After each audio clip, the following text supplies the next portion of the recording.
Hello, welcome to Go Natural English. I am your American English teacher, Gabby Wallace. So let's jump right into a common mistake. This is a mistake that a lot of my English learner students make. You tend to use nice to meet you too much. You see, this common phrase is actually only ever used in one very specific situation. The very first time that you meet someone. You say nice to meet you, or you could say good to meet you, pleasure to meet you. There are a few variations. Now, there's nothing wrong with saying nice to meet you if and only if it is the very first time that you are meeting someone in person. You could also say nice to meet you if you're on the phone or if you're having an online video call. But the first time that you meet in person, you can also say nice to meet you in person. So I've noticed that many English learners overuse this sentence, and you don't want to overuse it because it's very unnatural and it can cause some confusion. It can make you a bit difficult to understand. So let's take a look at some of the most common ways that English learners misuse this phrase and what you can say instead to correct your English, to speak more naturally, more like a native speaker. Hey, nice to meet you, teacher! But you're in my class every day. What do you mean, nice to meet me? I think we've met a few times already. Instead of saying nice to meet you to someone who you've already met for the first time, you should say, it's nice to see you. You could say it's nice to see you again, or it's great to see you, or it's wonderful to see you again. Hey, nice to see you again, teacher. Oh, hello, it's so nice to see you again too. If you want to talk about the past, do not say, I met my mother yesterday. How was your weekend? Oh, it was great. I met my mother. Wait, what? I didn't know you were adopted. You met your birth mother for the first time? That's amazing. Say, I saw my mother yesterday. And another verb or phrasal verb that native speakers love to use is to meet up with. So the past tense would be, I met up with my mother yesterday. Now you can use to meet a person when you have a place or a time. If you add a place or a time, now it makes sense. For example, I met my mother at the airport. That's okay and clear. I met my mother at noon for lunch at the airport. As long as you have a place and or a time, it's clear, it's natural, and correct. How was your weekend? It was good. I met my mother at the airport. She's here visiting me. Oh, that's so nice. I hope you had a great time. Instead of saying you met in the past tense with someone who you already know, in this example, you probably already know your mother, you should say, I met up with my mother or the person, or I got together with my mother. How about for this upcoming weekend? Do you have any plans?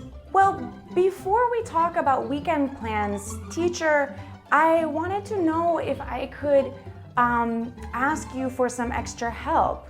Can we meet? Can we meet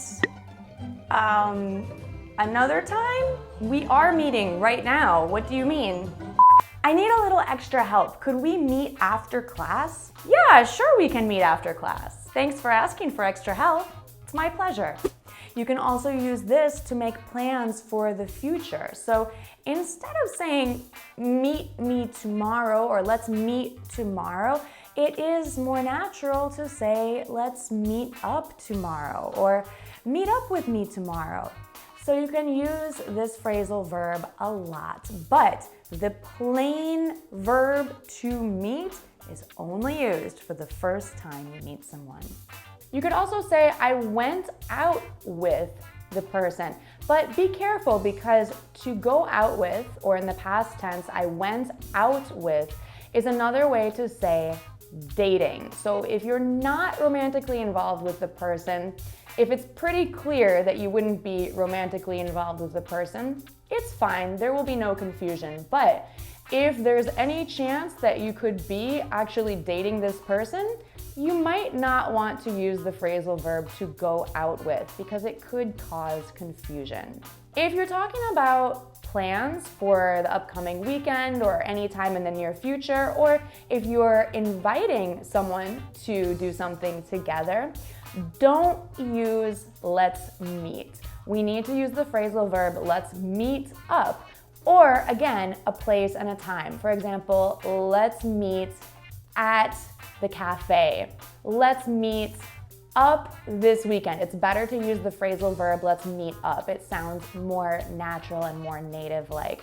Other options not involving the verb meet, which are even more natural, is let's hang out this weekend, which is very casual, so this is only to be used with friends and not really with a professor or a boss or a professional situation.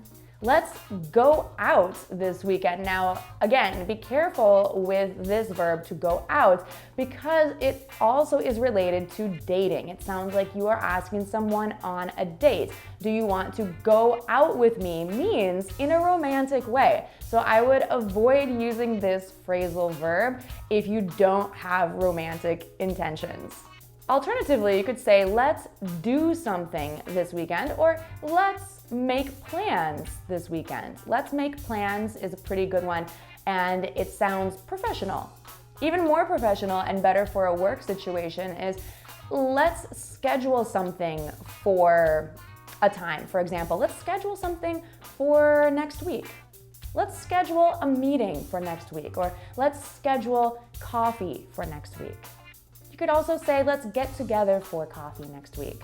One other quick note here, you could also say, let's see each other next week. However, this also has a romantic connotation. To see someone or to be seeing someone also means dating. So just be careful with these two options.